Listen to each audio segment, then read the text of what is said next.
Hi friends, అందరికీ నమస్కారం. Welcome to our channel. మనకి ఇంకొక 20 డేస్లో ఆంధ్రప్రదేశ్లో టెట్ ఎగ్జామినేషన్ అనేది జరగబోతుంది. దాని తర్వాత మనకి డిఎస్సి నోటిఫికేషన్ వస్తుంది. తర్వాత డిఎస్సి ఎగ్జామ్ కూడా జరుగుతుందన్నమాట. సో మనం ఎంతవరకు చదువుతున్నాం, మన కాన్సెప్ట్ ఎంతవరకు కవర్ అయింది అనేది మనము ప్రీవియస్ ఇయర్ క్వశ్చన్ పేపర్స్ చూస్తూ ఆ ప్రశ్నల్ని ప్రాక్టీస్ చేసినప్పుడే మనకు అర్థమవుతుందన్నమాట. క్వశ్చన్ లెవెల్ ఎలా వస్తుంది అనేది కూడా. సో ఈ వీడియోలో మనము 30 సైకాలజీ బిట్స్ బోత్ మనకి టెట్లో ఉపయోగపడుతుంది, అదేవిధంగా డిఎస్సిలో కూడా ఉపయోగపడుతుంది అనమాట. సో ఈ బిట్లని మనము ఎక్స్ప్లెయిన్ చేయడం జరుగుతుంది. సో నేను ఈ బిట్ని చదివిన తర్వాత మీ ఆన్సర్ ఏంటో కూడా మీరు మనసులో అనుకోండి. సో మీరు ఎంతవరకు చదువుతున్నారనేది మీకు అర్థమవుతుంది. మొదటి ప్రశ్న, అన్వేషణ వయస్సుగా పేర్కొనబడే దశ పూర్వ బాల్య దశ, ఉత్తర బాల్య దశ, శైశవ దశ, కౌమార దశ. సో దీనికి ఆన్సర్ ఏంటి అనేది మీరు మనసులో అనుకోండి. మీరు ఎంతవరకు పెడుతున్నారో మీకు అర్థమవుతుంది అనమాట. సో పూర్వ బాల్య దశనే అన్వేషణ వయస్సుగా మనం పేర్కొంటాం. రెండవ ప్రశ్న, క్రింది వాణిలో అంతర్గత ప్రేరణ పొగడ్త, స్వయం సంతృప్తి, దండన, బహుమానం. సో పొగడ్త అనేది బయట నుంచి వచ్చేదే, దండన అనేది కూడా బయట నుంచి వచ్చేది, బహుమానం కూడా బయట నుంచి వచ్చేది. సో స్వయం సంతృప్తి అనేది అంతర్గతంగా మనకు కలుగుతుంది అనమాట. అంతర్గత ప్రేరణ అనేది కరెక్ట్ ఆన్సర్. తర్వాత మూడవ ప్రశ్న, పరస్పర చర్యాత్మక దశలో జరిగే కార్యక్రమం. పరస్పర చర్యాత్మకం అంటే టీచరు అదేవిధంగా స్టూడెంట్ ఇద్దరు దాంట్లో ఇన్వాల్వ్ అవ్వాలన్నమాట. టీఎల్ఎం తయారీ, లక్ష్యాల రూపకల్పన, మూల్యాంకనం, విషయ వివరణ. మొదటి మూడిట్లో టీచర్ మాత్రమే ఇన్వాల్వ్ అవుతాడు. బట్ చివరిదైనటువంటి విషయ వివరణలో పిల్లలు కూడా క్వశ్చన్లు వేస్తూ వాళ్ళకి సమాధానాలు తెలుసుకుంటూ ఈ విధంగా ఇద్దరు అనేది చర్యాత్మకంగా జరుగుతుందన్నమాట. సో దానికి ఆన్సర్ వచ్చేసి ఫోర్త్, విషయ వివరణ అనేది కరెక్ట్ ఆన్సర్.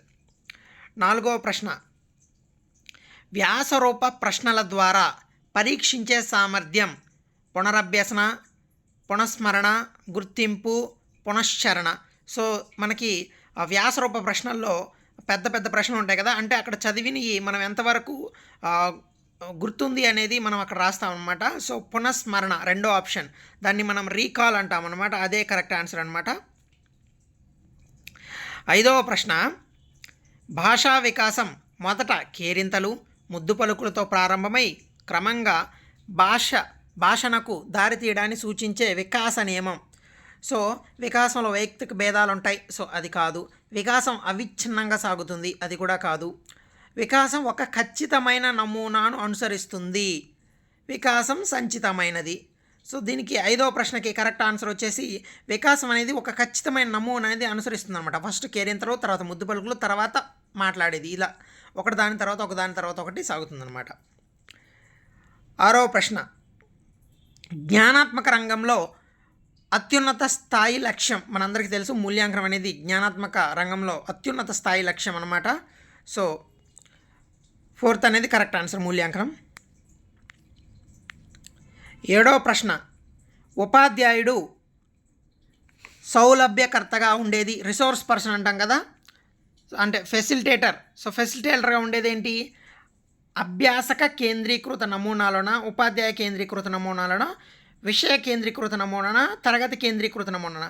సో అభ్యాసక కేంద్రీకృత నమూనాలో ఉపాధ్యాయుడు సౌలభ్యకర్తగా ఉంటాడనమాట, అంటే లెర్నర్డ్ సెంటర్డ్ పారాడిజం. సో ఒకటి అనేది కరెక్ట్ ఆన్సర్. 8, దీని ద్వారా భావనలు పొందలేము.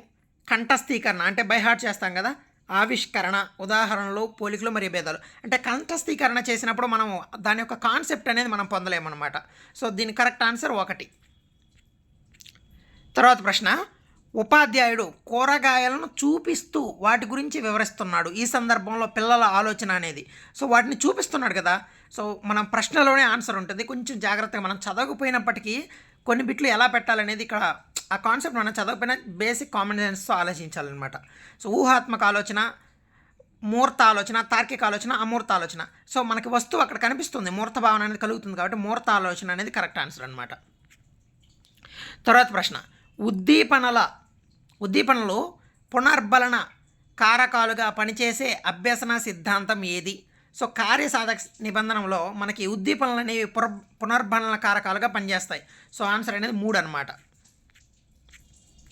తర్వాత ప్రశ్న, విద్యార్థి తన చదువుపై దృష్టి పెట్టలేకపోతున్నాడు, ఇప్పుడు ఇచ్చే మార్గదర్శకత్వం ఏంటి? వ్యక్తిగత మార్గదర్శకత్వం, విద్యా విషయ మార్గదర్శకత్వం, ఔద్యోగిక మార్గదర్శకత్వం, పరివర్తన మార్గదర్శకత్వం. సో దీని కరెక్ట్ ఆన్సర్ వచ్చేసి వ్యక్తిగత మార్గదర్శకత్వం. సో ఆప్షన్ 1 అనేది కరెక్ట్. తర్వాత 12వ ప్రశ్న, క్రింది వాణిలో సరికాని ప్రవచనం. సరికాని అంటే శైశవ దశలో శారీరక వికాసం వేగంగా జరుగుతుంది. ఇది కరెక్టే కదా. ప్రజ్ఞా వికాసం నైతిక వికాసానికి చెందినది. సో ఇది కరెక్ట్ కాదనమాట. ప్రజ్ఞా వికాసం అనేది నైతిక వికాసానికి సంబంధం లేదు కదా. సో ఆన్సర్ వచ్చేసి ఇదే, తప్పు. తర్వాత 3వ ఆప్షన్ ఒకసారి చూద్దాం. ఉద్వేగ వికాసం అభ్యసనం మరియు పరిపక్వత మీద ఆధారపడి ఉంటుంది. నిజమే. 3 నుంచి 4 సంవత్సరాల పిల్లల సాంఘిక క్రీడల్లో పాల్గొంటారు. ఇది కూడా నిజమే. సో ఆన్సర్ అనేది మనకి 2. అదనే సరికాని వాక్యం అన్నమాట. తర్వాత ప్రశ్న, వ్యక్తిగత సంబంధాల ప్రజ్ఞ కలిగిన వారు ఎవరు అంటే మనోవిజ్ఞాన శాస్త్రవేత్తలు, రాజకీయ నాయకులు. సో వీళ్ళకనేది వ్యక్తిగత సంబంధాల ప్రజ్ఞ వీళ్ళు కలిగి ఉంటారనమాట. ఆప్షన్ 4 అనేది మనకి కరెక్ట్ ఆన్సర్. తర్వాత ప్రశ్న, సైకిల్ తొక్కడానికి కావలసిన కారకాలు పెరుగుదల వికాసము సహజ సామర్థ్యమా, పరిపక్వత, అభ్యసనమా. సో ఖచ్చితంగా సైకిల్ నేర్చుకోవాలంటే మనకి అభ్యసనం అనేది కొంచెం ఉండాలి కాబట్టి సో పరిపక్వత, మెచ్యూరిటీ అనేది కూడా రావాలి. సో అప్పుడే మనం సైకిల్ అనేది తొక్కడానికి మనం చేయగలం అనమాట. సో ఆప్షన్ 3 అనేది కరెక్ట్ ఆన్సర్. తర్వాత ప్రశ్న 15, ఈ సిద్ధాంతం ప్రకారం మోటార్ కారుని బాగు చేయగలిగిన వ్యక్తి మోటార్ బోటుని కూడా బాగు చేయగలుగుతాడు. అంటే ఇందులో ఉన్నది సామాన్యీకరణ సిద్ధాంతం అన్నమాట. అంటే సేమ్ అలాగే ఉంటుంది కాబట్టి థియరీ ఆఫ్ జనరలైజేషన్, దానికి దీనికి పోలికలు ఎక్కువగా ఉంటాయి కాబట్టి సో సామాన్యీకరణ సిద్ధాంతం అనేది కరెక్ట్ ఆన్సర్.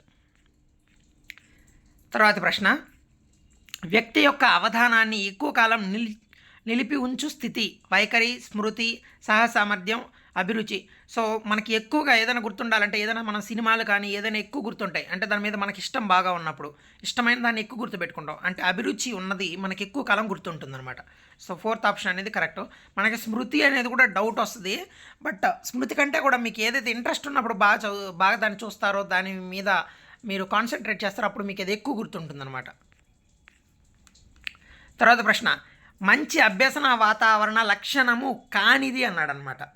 ఆహ్లాదకరమైన భౌతిక సదుపాయాలు, ఉత్తేజకరమైన పరిసరాలు, పిల్లల మధ్య మంచి సాంఘిక సంబంధాలు లేకపోవడం. ఇది మనకి పిల్లల మధ్య కొట్టుకుంటూ తిట్టుకుంటూ ఉన్నారంటే వాళ్ళకి అభ్యసనం అనేది జరగదనమాట. సో అదే కరెక్ట్ ఆన్సర్. తర్వాత ప్రశ్న, ఎన్ఈపి నేషనల్ ఎడ్యుకేషన్ పాలసీ 2020 ప్రకారం విద్యా వ్యవస్థ యొక్క నమూనా 5+3+3+4. అదే మనకి కరెక్ట్ ఆన్సర్ అనమాట. తర్వాత 19వ ప్రశ్న, పిల్లలు ఈ నైతిక దశలో బేరసారాలు చేస్తారు.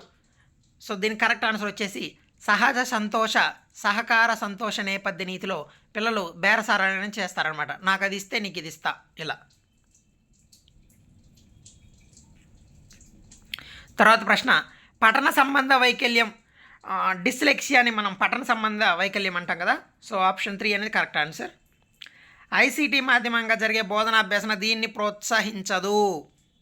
సో మనకి 21వ ప్రశ్న అనమాట. చేయడం ద్వారా అభ్యసనం, విమర్శనాత్మక ఆలోచన, నిష్క్రియాత్మక అభ్యసనం. సో నిష్క్రియాత్మక అభ్యసనాన్ని ఇది ప్రోత్సహించదు, మిగతా అన్నిటిని ప్రోత్సహిస్తుంది. చేయడం ద్వారా అభ్యసనం, విమర్శనాత్మక ఆలోచన, తర్వాత పరిశోధన మరియు మూల్యాంకన నైపుణ్యాలు ఇవన్నీ ఉంటాయి. సో నిష్క్రియాత్మక అభ్యసనం అనేది కరెక్ట్ ఆన్సర్ అనమాట. తర్వాత 22వ ప్రశ్న, విద్యలో భాగస్వామ్య అభ్యసనానికి పత్రాల మార్పిడికి ప్రముఖంగా ఉపయోగించే వేదిక మనం గూగుల్ క్లాస్ రూమ్ అనేది ఎక్కువగా ఉపయోగిస్తాం. సో ఆప్షన్ 2 అనేది కరెక్ట్ ఆన్సర్. తర్వాత 23వ ప్రశ్న, వ్యక్తిలోని ప్రేరకం తృప్తి చెందకపోవడం అనే స్థితి, సంఘర్షణ, విషమయోజనం, వ్యాకులత, కుంఠనం. సో కుంఠనం అనమాట. కుంఠనం అనేది కరెక్ట్ ఆన్సర్. వ్యక్తిలో ప్రేరకం అనేది తృప్తి చెందినప్పుడు వాడు కుంఠనానికి గురవుతాడు. తర్వాత 24వ ప్రశ్న, ఆర్టీఈ చట్టం 2009 యొక్క ప్రధాన లక్ష్యం ఏంటి? పిల్లలకు ఉచిత నిర్బంధ విద్యను అందించడం అనమాట. సో ఆప్షన్ 2 అనేది కరెక్ట్ ఆన్సర్. ఫిలిప్ ఏరిస్ ప్రకారం బాల్యం అనేది సహజమైందా, తల్లిదండ్రులచే ఏర్పాటు చేయబడినదా, సమాజంచే ఏర్పాటు చేయబడిందా, జీవ సంబంధమైందా? సో ఫిలిప్ ఏరిస్ ప్రకారం బాల్యం అనేది సమాజంచే ఏర్పాటు చేయబడింది. తర్వాత ప్రశ్న, ఈ ప్రత్యక్ష నియమం ప్రకారం పరిమాణం, ఆకారం, రంగులో ఒకేలా ఉండే వాటిని మనం సమూహంగా గ్రహిస్తాము. అంటే సౌమ్య నియమం అనమాట. అంటే సిమిలర్గా ఉండే వాటిని అన్నింటినీ మనము సమూహంగా గ్రహిస్తాం కదా. సో ఆప్షన్ 4 అనేది కరెక్ట్. అనుభవాత్మక అభ్యసనానికి ఉదాహరణ బట్టి అభ్యసనం. సో ఇది కాదు. వినడం ద్వారా అభ్యసనం. ఇది కాదు. చేయడం ద్వారా అభ్యసనం. చేస్తేనే మనకు అనుభవం వస్తుంది కదా. సో అనుభవాత్మక అభ్యసనం అనేది ఆప్షన్ 3 అనేది కరెక్ట్ అనమాట. తర్వాత ప్రశ్న, వస్తునిష్టత అధికంగా గల పద్ధతి. వస్తునిష్టత అధికంగా గల పద్ధతి ఏంటి? ఆబ్జెక్టివిటీ. సో ప్రయోగ పద్ధతిలో ఆబ్జెక్టివిటీ ఎక్కువ ఉంటుంది కాబట్టి వస్తునిష్టత. సో ఆప్షన్ 4 అనేది కరెక్ట్ ఆన్సర్. వ్యక్తి అహం దీని ఆధారంగా పనిచేస్తుంది. ఆదర్శ సూత్రం కాదు, ఆనంద సూత్రం కాదు, మానసిక సూత్రం కూడా కాదు, వాస్తవిక సూత్రం, రియలిస్టిక్ ప్రిన్సిపల్ అనే దాని మీద అహం అనేది ఆధారం పనిచేస్తుంది అనమాట. 30వ ప్రశ్న, ద ప్రాసెస్ ఆఫ్ ఎడ్యుకేషన్ గ్రంథకర్త ఎవరు అంటే జెరోమ్ బ్రూనర్.